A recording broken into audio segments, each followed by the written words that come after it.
Yo, what is up guys? Delboy here, aka Blue Collar Sports TV.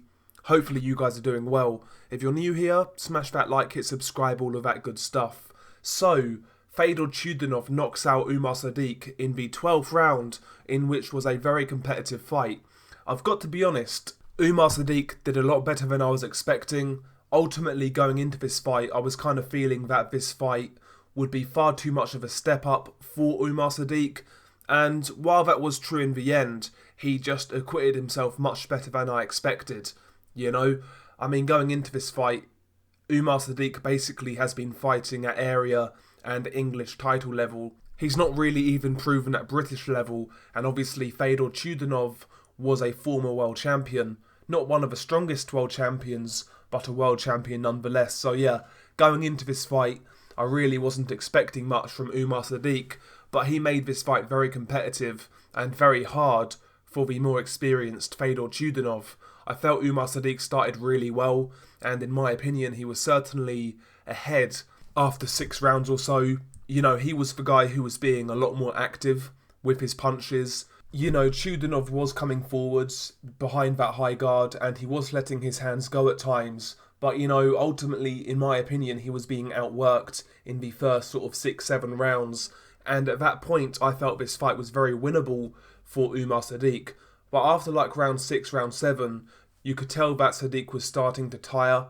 He was starting to push his punches a lot more. His punches were getting slower, with less power. And that's when, Chudinov started to come back into the fight. He started to claw some rounds back.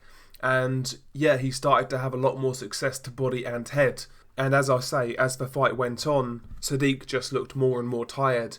And the fight finished with a 12th round stoppage. Basically, Sadiq was manoeuvred to the corner, and Chudinov landed a barrage of punches, for 10-15 seconds, whatever it was, and the referee jumped in and waved it off. Now, initially, it looked like a bad stoppage, but seeing how Sadiq reacted shortly after that to the punishment, it was definitely the right call. So, credit to the referee for actually making that call and seeing that Sadiq was in a bad way, because initially it did look like a bad stoppage. But credit to Chudinov for winning this fight. In my opinion, he was losing after 6-7 rounds, and he came back quite well, man. So credit to Chudinov. But in terms of his ambitions as a world level fighter, I think that's long gone. To me, Chudinov looks well past his best. He looks long in the tooth. And in my opinion, any top 10, top 15 super middleweight beats him right now. I think his day's been and gone.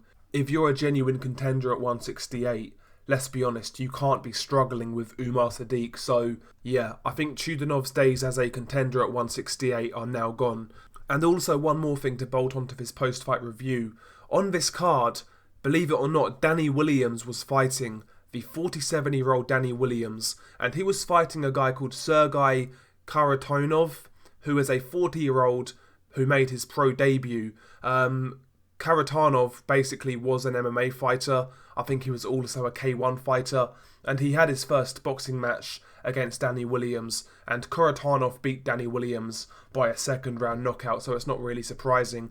47-year-old Danny Williams still fighting, still getting licensed, and still getting bashed up. So hopefully that guy retires soon. But yeah, decent fight between Sadiq and Chudinov. If you get a chance to watch it, give it a look. Decent little fight. But yeah, it's been your boy Delboy. Peace.